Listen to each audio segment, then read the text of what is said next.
What's good, ladies and gentlemen? Welcome to SK Wealth Academy podcast number 82B. When I discovered that truth was dangerous. Now, before I begin, if you haven't yet subscribed, please do hit that subscribe button below and hit the notification bell and help me reach my goal of 1,000 subscribers by the end of this month.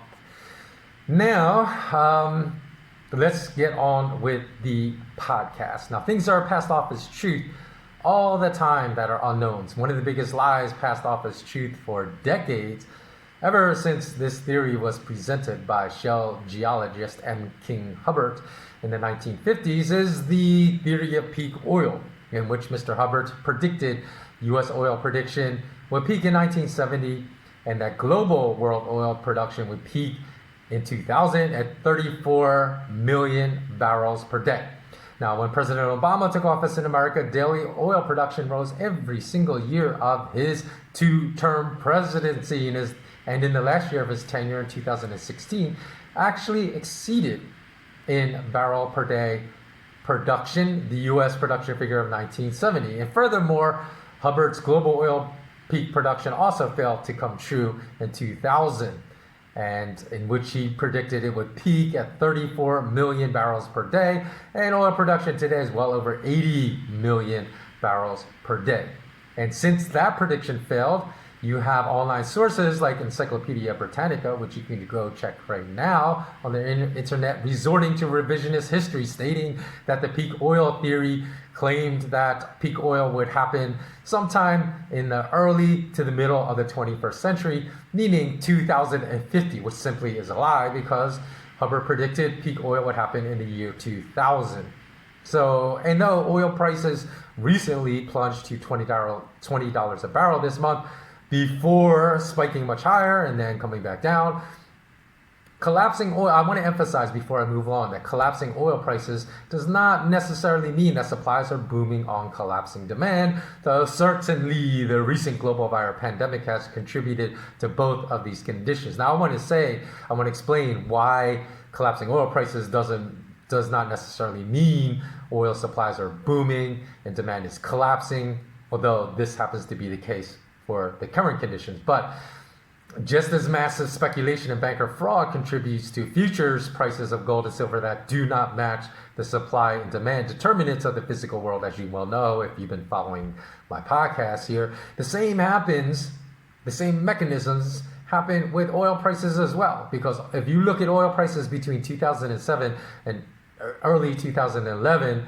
the massive, violent fluctuations of oil prices during those years clearly illustrate the massive fraud that happens in oil futures markets when oil prices rose from just $50 a barrel at the start of 2007 to $150 a barrel in just 6 months, and then collapsed to $40 a barrel over the next 7 months, and then over the next 27 months rose well over $100 a barrel again.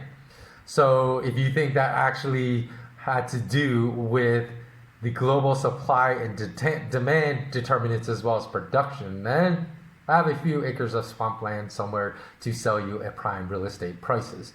So before I move on, I want to just emphasize, because M. King Hubbert's theory of peak oil was based on a bunch of unknowns, as the heaviest oil producing oil nations, from the 70s onward for the next few decades, were completely non-transparent about their oil reserves, and OPEC nations, especially the Kingdom of Saud, or better known as Saudi Arabia, heavily guarded and still guards its oil reserve data as a state secret, as a matter of national security. So nobody really knows what the true oil reserves of Saudi Arabia and the other oil-producing OPEC nations are. And therefore, the fact that Hubbert's peak oil theory has been amended by dozens of analysts since 1970, with each analyst going on TV, amending his theory for when the global oil supply was actually going to reach peak status and start declining, and all stating Hubbert's statement was wrong, here's why, and here's why my new theory is correct.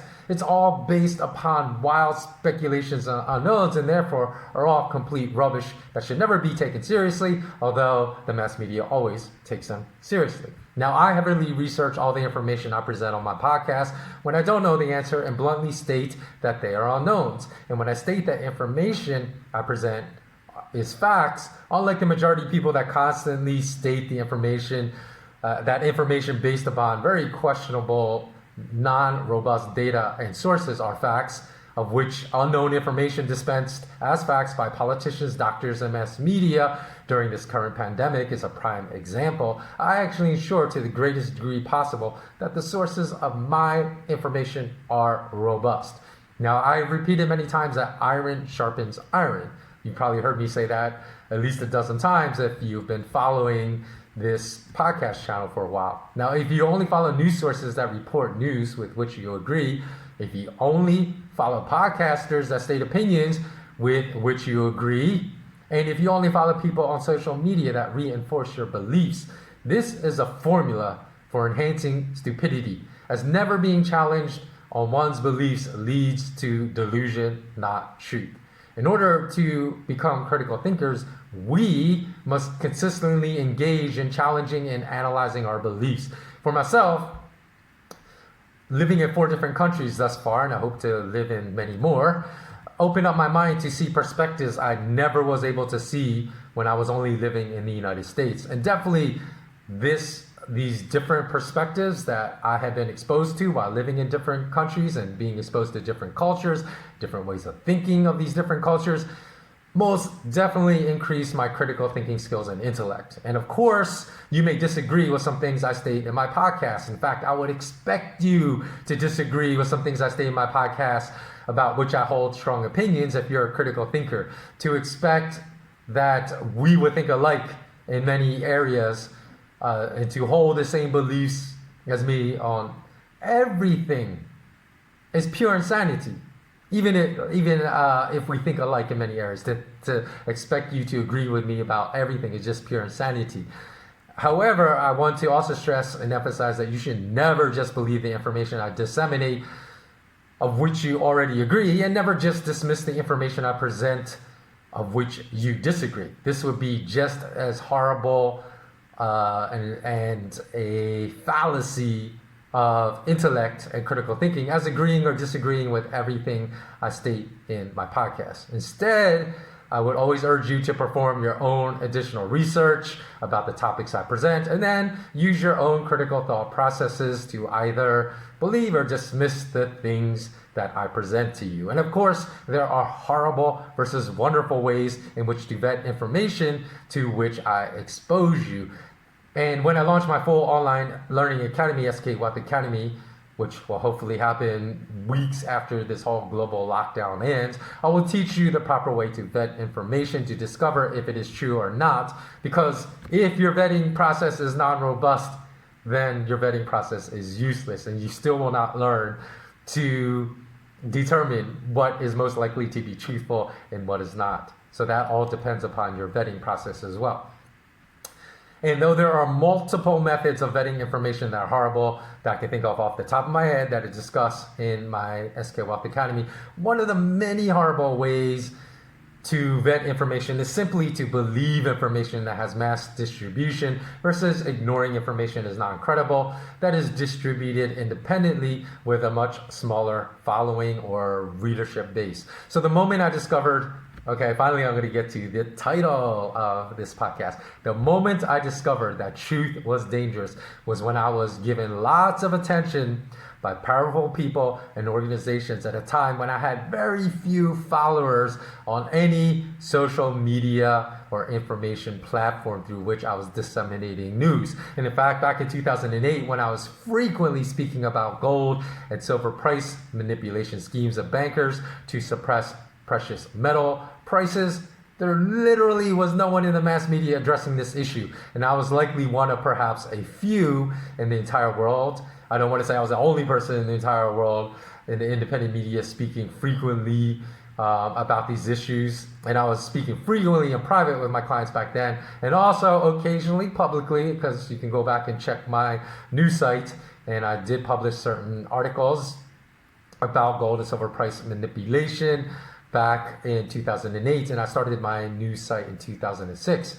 And before I continue, I want to acknowledge the original purveyors of this information, GATA, which stands for the Gold Antitrust Action Committee, whose work inspired me to start my own independent research into the matter of banker artificially engineered price dumps in gold. So that's why I can't say I was the only person in the world speaking about it, because Gatto was speaking about these issues far before myself, even, just years and decades before 2008. So I would encourage all of you to visit their website, gata.org, and support them if you can with any financial donations, as they were the ones that have been working for decades to help enlighten us all about matters of sound money and the fraud of global gold and silver price setting mechanisms. And they served as my inspiration to start my own independent research into these matters. In any event, I contacted a commissioner at the Commodities Futures Trading Commission, the CFTC, back in 2008, and presented research to a commissioner asking him to please explain to me my curious findings, which is always why I end all my podcasts by saying, always remain intensely curious, because I was curious about these very curious findings, and I wanted and demanded an explanation from the CFTC back then. I said, please explain the massive price discrepancies in derivative gold prices in China earlier in that day, and then later in intraday trading in New York after the New York gold futures markets opened that same day. And I presented at least a dozen cases to him in which the derivative gold prices differed by massive margins, with these intraday price differences happening 100% of the time on waterfall gold price declines in New York at nearly exactly 8:30 a.m. And these waterfall declines happen on zero significant news about global gold demand, supply, or production. So I asked the commissioner, hey, is there something about gold that you guys know that I don't know? That 1 ounce of gold in China is somehow a different metal than 1 ounce of gold in New York?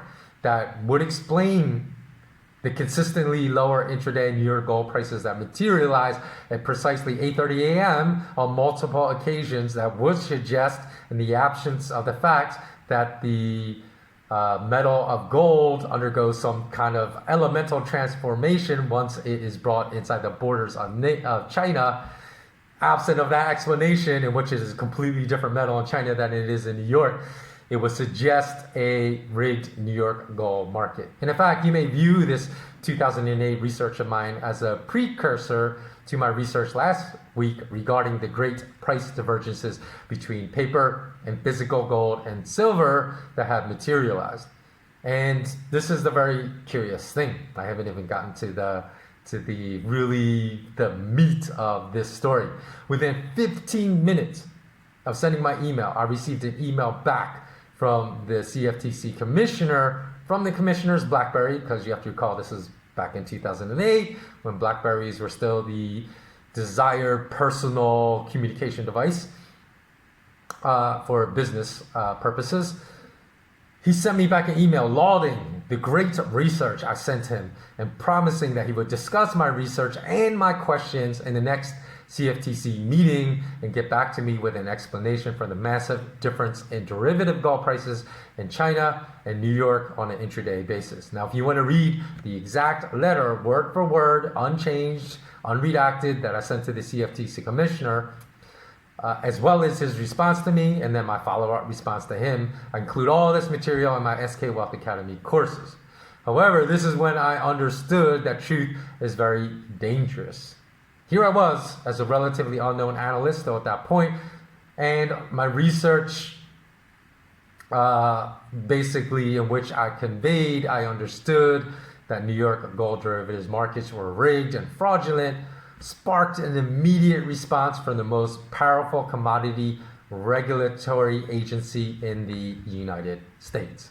And secondly, after the CFTC commissioner contacted me, a World Bank employee contacted me, whose identity I confirmed through a video conference call, and an employee of an alphabet agency also contacted me, to whom I did not reply, as anytime an alphabet agency employee contacts you and informs you that he wants to help you spread the truth, you should probably run as fast as you can in the opposite direction, which is exactly what I did. Now remember, this all happened in just the third year of running my independent news site that has now been running for 15 years. So nobody really knew who I was back then, except perhaps some employees at GATA and some members of the global and silver community that were willing to look at facts about price mechanisms, that disputed the mass media narrative, and that would not dismiss my viewpoint just because the mass media labeled it as conspiracy theory. And finally, the reason I state that we should never seek out information on the SALT criteria of the number of subscribers or readers is because I also know that some fairly powerful people have watched YouTube podcasts that I've posted in the past that only received no more than a few thousand views.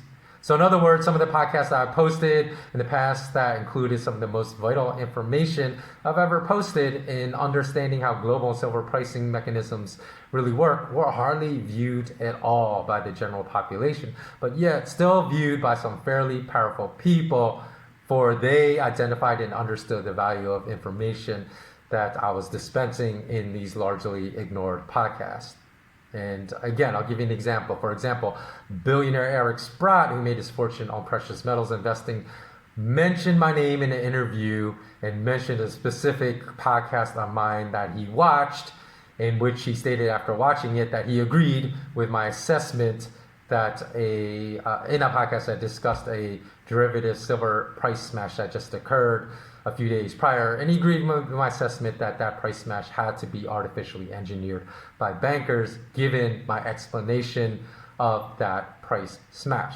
Now, consequently, I first discovered that truth was dangerous when powerful people involved in suppressing gold and silver prices started paying very close attention to what I was saying at a time no one else in the world cared, and much worse consequences, unfortunately for me, came out of that, because Google then pushed my business website at that time that I was still running from like number, I think at one point I was as high as number 3 out of something like 55 million results, and then they pushed it to the bottom of the first page. And as you know, most people only look at the top third of internet search engine results. And then they gradually started pushing me back to the second page, the third page, the fourth page. And by the time they pushed it back to the 6th page, they literally killed my business. So again, when I noticed that powerful people and institutions were really paying close attention to what I was saying, at the time no one else in the world cared, that's when I discovered truth is dangerous. And second, I discovered that truth was dangerous when benevolent, powerful players also sought out information I was dispensing at times when no one else seemed to care.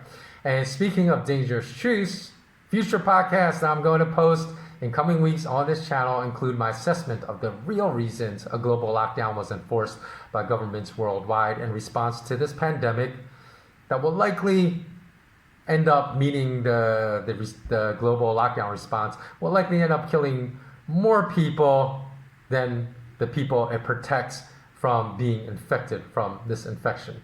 And so I'm going to discuss that, and as well I am going to discuss the billionaire fallacy.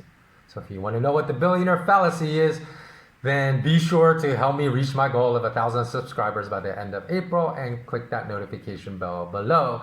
And if you notice a sister channel simply called SK Wealth Academy to this one, you will notice that channel that I built up to 30,000 subscribers about 5 or 6, I think it was 6 years ago, I reached 30,000 subscribers, but that I've since discontinued. And the reason I discontinued that channel and started this new one from scratch, and I'm building it from the bottom up, is because about 6 years ago, every one of my videos that I uploaded would immediately be shadow banned before the term shadow banning even became common. And my subscribers never received notifications of new uploaded content, and my videos were consistently demonetized from the very minute I uploaded them. So that's why I decided to start this new channel. I'm not posting and haven't posted in a long time on that old channel. And in fact, Google/YouTube has locked me out of even being able to post on that channel.